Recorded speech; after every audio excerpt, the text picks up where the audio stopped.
El control de entorno y la creación de condiciones adecuadas a sus necesidades y al desarrollo de sus actividades son un principio esencial en el mundo de la arquitectura.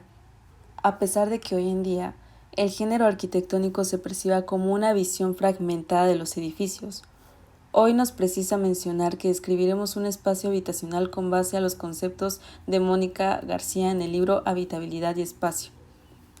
Según Alvarado García, al abordar el tema de la habitabilidad es necesario entender lo que es el espacio.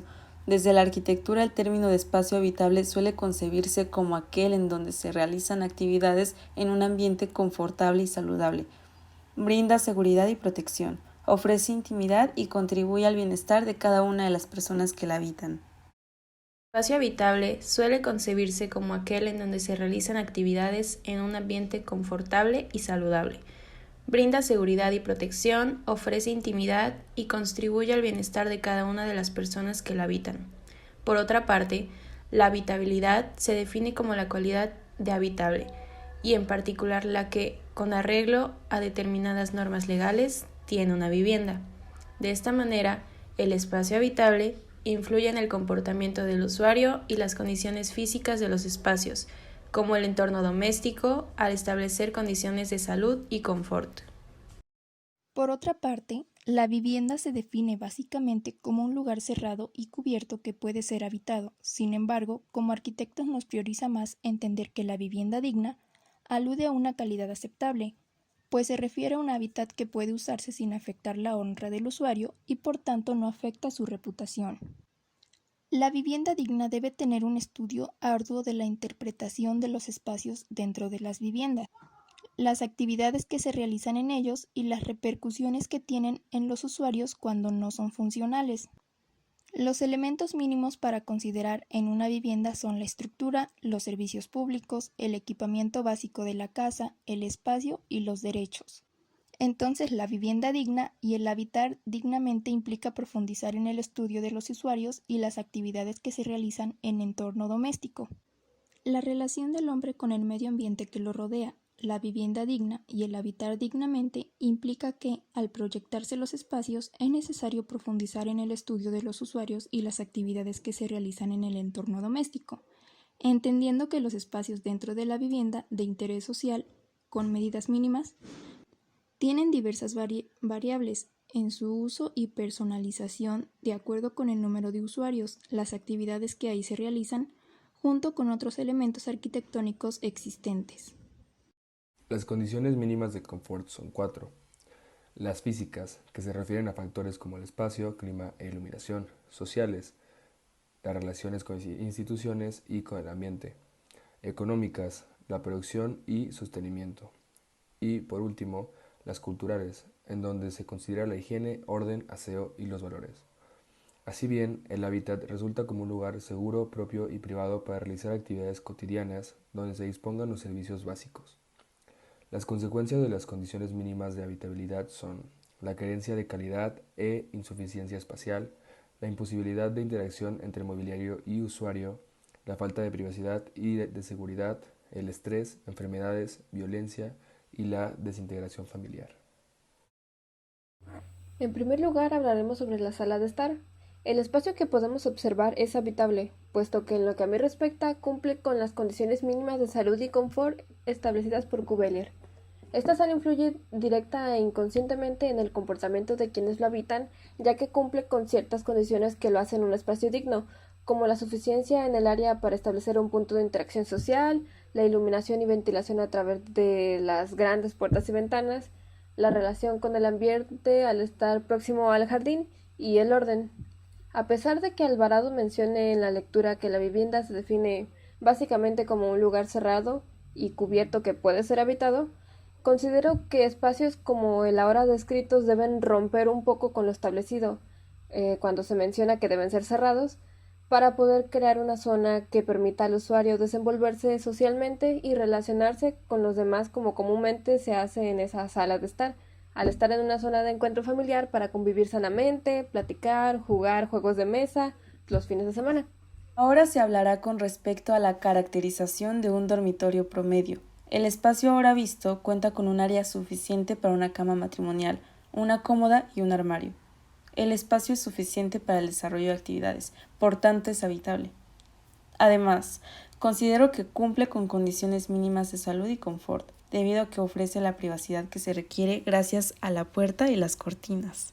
Es confortable debido a que posee un área de circulación adecuada y contribuye al bienestar del usuario al ser un lugar digno para descansar al poseer el mobiliario adecuado para este fin. Con respecto al comedor, considero que es otro espacio que rompe también un poco el concepto de vivienda y habitabilidad, al ser un área social en común y no propiamente privada, puesto que aquí, o en este caso, toda la familia se reúne para alimentarse y conversar un poco sobre el día a día o las actividades que se pretenden realizar. Aún así, el comedor es perfectamente habitable porque, en cierto punto, es confortable y acogedor, pues contribuye al bienestar social y personal de cada uno de los usuarios. En este espacio podemos destacar varios elementos confortables, como las condiciones de ruido e iluminación a través de los grandes ventanales a su derecha, la interrelación social simultánea que puede establecerse a la vez gracias a la amplitud, la relación con la naturaleza por la vista del jardín y además la higiene y salud que refleja. Así bien, este espacio podemos notar elementos de vivienda, empezando con la estructura. Se puede notar una buena calidad de materiales en el piso y las paredes. También cuenta con equipamiento básico de iluminación, ventilación y mobiliario. Al mismo tiempo, este gran conjunto brinda un confort acústico, térmico y lumínico. Por otro lado, tenemos la cocina. Esta, en comparación con otras áreas de la vivienda, se considera que debería tener un tratamiento específico, porque un mal tratado de la habitabilidad aquí no solo podría ser perjudicial, sino que podría resultar una tragedia si se disponen mal de los elementos que la conforman. No obstante, en estas imágenes podemos observar que es habitable, porque al igual que otros espacios ya mencionados, esta cumple con las condiciones mínimas de habitabilidad y se considera a esta cocina como un lugar digno y seguro para desarrollar las actividades que la competen, como la preparación o guardado de los alimentos. En cuanto al área, creo que no sufre de carencia alguna, ya que la movilidad dentro de esta y la interacción entre mobiliario y usuario es cómoda, y contar con una barra es una excelente propuesta para prolongar la zona de preparación. Aún así, me parece pertinente mencionar que la ventilación es simple.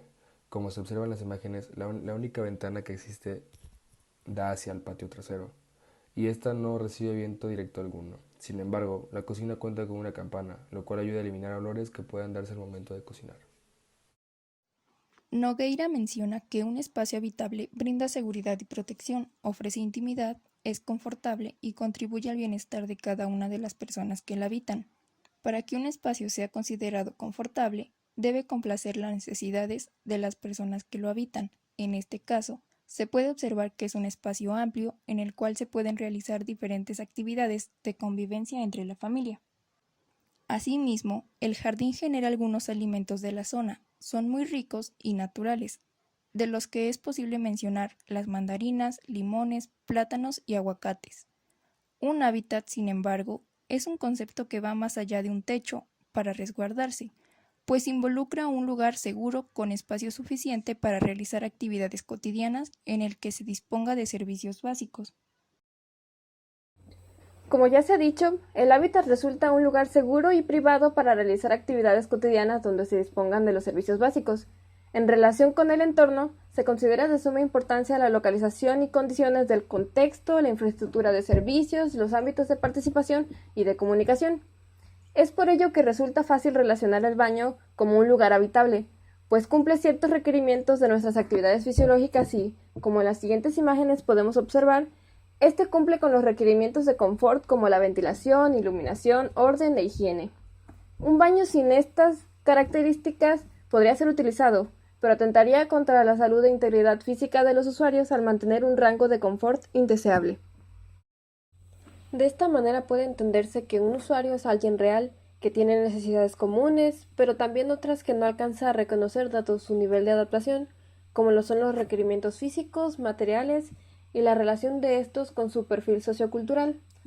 En este sentido, al abordar el tema de habitabilidad en la búsqueda de su mejoramiento, es necesario adoptar en primera instancia una perspectiva analítica del estudio del usuario para ejemplificar sus necesidades sociales y espaciales, pero sobre todo entender que los espacios dentro de la vivienda de interés social tienen diversas variables de medición, en donde destaca la confortabilidad y la habitabilidad de estas en relación a las actividades que ahí se realizan junto con otros elementos arquitectónicos.